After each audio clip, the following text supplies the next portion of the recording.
aí que eu vou te ajudar. Tá com dificuldade de fazer pergunta em inglês? Calma aí. Quanta mosca que tem aqui, sai daqui, ela vem de cá, ela vai pra lá. Hello, sobrinhos e sobrinhas fofurinhas da titia. Hoje a titia vai explicar um pouquinho mais simples, aí, um jeito mais fácil de você fazer perguntas, né? De fazer interrogativas em inglês. Então isso é uma confusão na cabeça dos alunos, eles ficam cheios de dúvida. E existe sim uma formulazinha que você vai, uma fórmula secreta, que você vai usar para fazer essas perguntas em inglês e vai ficar sempre tudo muito mais fácil para você. Então a tia está aqui para facilitar a sua vida e é isso que nós vamos fazer. Então, em primeiro lugar, o que você precisa saber? Para a gente fazer uma interrogativa em português, você não precisa fazer nenhuma alteração na frase. Você simplesmente coloca um ponto de interrogação no final e ela vira interrogativa. Então, por exemplo, ela é médica. Se eu quiser transformar numa interrogativa, vai ficar ela é médica? Ponto de interrogação, ponto, acabou. É só isso. Em inglês não funciona assim. Tá? Em inglês existem dois jeitos de você fazer perguntas, de você fazer interrogativas.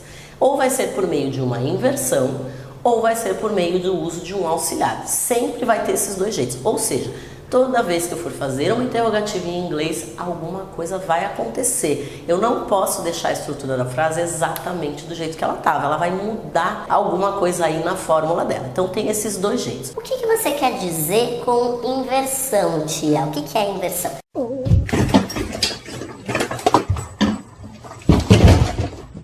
Inversão é trocar a posição, né, entre o verbo e o sujeito. Quando a gente tem uma frase, por exemplo, com o verbo to be, o que acontece?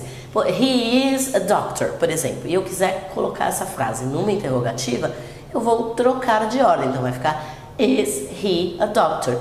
E isso vai acontecer também com os verbos modais, né? Então, toda vez que for um verbo modal, ele também faz essa troca. Então, eles são mais simples. Ou o to be ou o modal, eles são assim. Então, você só faz essa inversão. Fora isso, se for qualquer outro tipo de verbo, mas que verbo, tia? Qualquer um. Cantar, pular, dançar, correr, nadar, enfim, uma infinidade de verbos que não sejam to be ou que não sejam modais, aí sim você vai precisar fazer o uso de um auxiliar. Então, quais são os verbos auxiliares? O do, o does, o did, o have, o has, o had. Então, pode ser que você precise usar esses verbos auxiliares. Entendeu? Então, são só dois jeitinhos que a gente vai ter de fazer as frases em inglês, tá? E tem uma fórmula secreta que você pode usar aí. Então, quando você vai fazer uma pergunta objetiva, por exemplo, uma pergunta quem, como, quando, que a pessoa precisa responder alguma coisa mais objetiva, você vai precisar primeiro de um P, de um pronome interrogativo. Então, o que são aquelas palavras que a gente chama de WH words? Se você não conhece ainda essas palavrinhas, tem um vídeo aqui no canal onde eu explico todas essas palavras. Então, how much, where, why, when. Então, você vai precisar primeiro de um P se você for fazer uma pergunta interrogativa. Depois disso, ou vai vir um A, um auxiliar, ou vai vir um M, modal, ou vai vir um be. Vai vir um B do verbo to be, tá? Então vai ser um P primeiro, um A, M, B em segunda posição, sempre, ok? Então é assim que a gente vai fazer. Logo depois disso, vai vir um S, o sujeito, né? Então vai ser P, A, M, B ou IS, tá bom? Então vai vir o sujeito da frase para você fazer a interrogativa. Depois do sujeito vai ter que vir o verbo principal da frase, então tem que ter um verbo ali depois desse sujeito, tá? Que é o verbo principal, então é um V que você vai precisar, tá bom? E por último vai vir os complementos da pergunta, tá? Então pode ser que eles estejam presentes ou pode ser que não, mas em geral é essa formulazinha que a gente vai seguir, tá? Então P, A, M, B, S, V, C. Ai meu Deus, como é que eu vou fazer para lembrar dessa fórmula? Então vamos pensar aí numa frase que vai te ajudar. Por favor, ame a minha blusa, senão vai se catar. Pronto, lembrei da frase todinha, aí tá a estrutura da pergunta.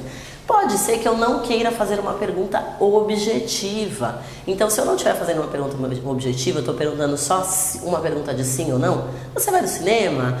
Você gosta de pizza? Você foi em algum lugar ontem? A pessoa vai responder só sim ou não. Aí eu vou tirar o por favor, eu vou tirar o pronome interrogativo lá do começo e vai vir só o que seguiu aí da fórmula para vocês. Só o ame minha blusa, senão vai se catar. Então vai ser essa frase aí, esse pedacinho da frase para você fazer. Então não é tão difícil, essas são as estruturas de pergunta. Tia, mas eu tenho uma pergunta para você. Eu já vi frases interrogativas onde a gente não faz o uso de auxiliar nenhum. Existe sim isso, e isso eu vou te explicar em um outro vídeo que se chama Subject Questions, tá? E eu vou te explicar exatamente tintim por tintim. Mas eu espero que por aqui eu tenha te ajudado a formular as interrogativas de uma maneira mais tranquila e mais fácil. E se eu te ajudei, tá na hora de você me dar aqui um joinha. Mas peraí, não vai embora ainda, que eu tenho um convite para te fazer lá na fanpage, no Dicas da Tia do Inglês, lá no Facebook. Eu vou começar a semana do Decole com a Tia, te dando um pouco de dicas de viagem para você que está viajando ou que está planejando uma viagem, eu vou te ajudar. Então fica ligadinho.